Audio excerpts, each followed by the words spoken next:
नमस्कार, मेरा नाम है अमित कुमार और आप देखना शुरू कर चुके हैं हमारे अमितोपीडिया यूट्यूब चैनल पर आर्टिकुलेट, जिसमें आज मैं आपको किस्सा सुनाना जा रहा हूं एक ऐसे घटना का जिस घटना की वजह से अंग्रेजों के वक्त में किसान और जमींदार एकजुट हो गए।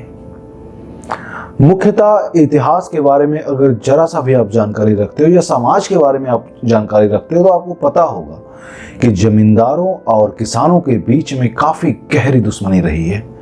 लेकिन कौन सा ऐसा घटना था जो इन दोनों के बीच की दुश्मनी के खाई को समाप्त कर दिया? आज हम जानेंगे कि क्या ऐसा स्थिति बना था, क्या ऐसा व्यवस्था बना था जिसकी वजह से अंग्रेजों के वक्त में, अंग्रेजों के शासनकाल के वक्त में जमींदार और किसान एकजुट हो गए। तो ये कहानी है बंगाल का, और बंगाल में भी मिदनापुर का। वही मिदनापुर जिसे नक्सलवादियों का गढ़ कहा जाता है, और आज भी मिदनापुर में कहीं ना कहीं नक्सलवादी गतिविधियां काफी गहराई से देखने को मिलती है। उस मिदनापुर में, उस धालभूम में एक वक्त ऐसा आया जो पलासी के युद्ध के बाद का वक्त था। आपको पता होगा कि पलासी के युद्ध के बाद अंग्रेजों की ताकत बंगाल में काफी अधिक बढ़ चुकी थी।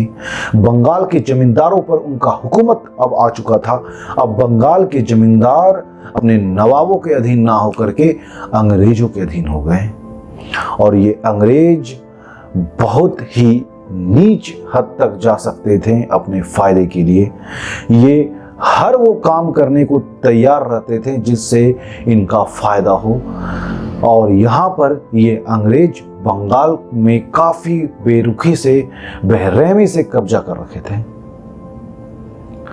और ये बात हो रहा है मिदनापुर का। उस मिदनापुर में 3000 के करीब जमींदार हुआ करते थे और तालुकदार हुआ करते थे। ये 3000 के करीब जमींदार और तालुकदार अंग्रेजों से काफी नाखुश होते जा रहे थे। उनके अंग्रेजों के नए नए नीतियों की वजह से अंग्रेजों ने भी सोचा कि कैसे इन पर लगाम लगाया जाए। अंग्रेज जमींदारों की जमींदारी ही समाप्त कर दिए और व्यवस्था ला दिए यहाँ पर एक नया कर व्यवस्था, रैयतवाड़ी, जहां पर अंग्रेज डायरेक्ट किसानों से कर वसूली कर रहे थे। सुनने में तो ये काफी बेहतरीन लगता है कि बीच का बिचौलिया समाप्त हो जाएगा तो किसानों का भी फायदा होगा।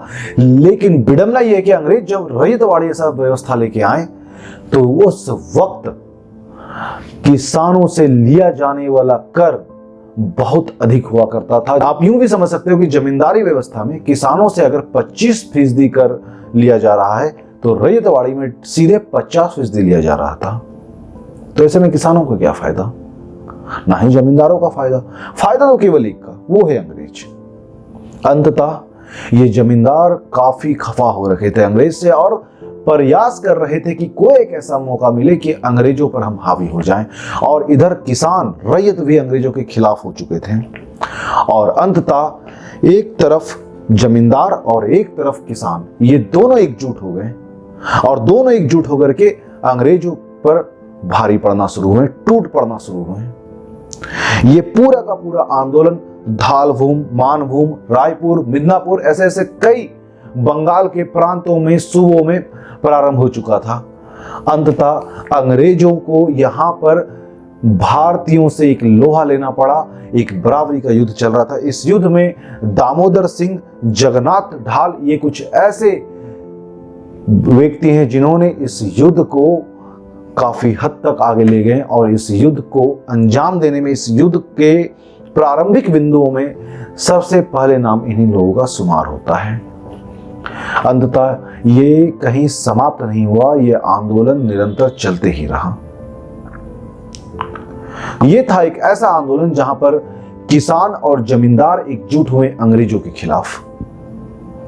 बात और है कि इसका कोई प्रॉपर परिणाम हमें देखने को नहीं मिलता, लेकिन इसमें कोई संदेह नहीं कि अंग्रेजों को इस बंगाल में काफी मुसीबत उठानी पड़ी। तो उम्मीद है आपको ये वीडियो बेहतर समझ में आया होगा और इस तरह से इतिहास की पूरी घटनाओं को जानने के लिए आप इस सीरीज आर्टिकुलेट में आप हमारे साथ लगे रहें, जहां पर इस तरह के बाकी भी वीडियोज आते रहेंगे। चलिए मिलते हैं अपने अगले वीडियो में, तब तक के लिए जय हिंद, जय भारत, वंदे मातरम।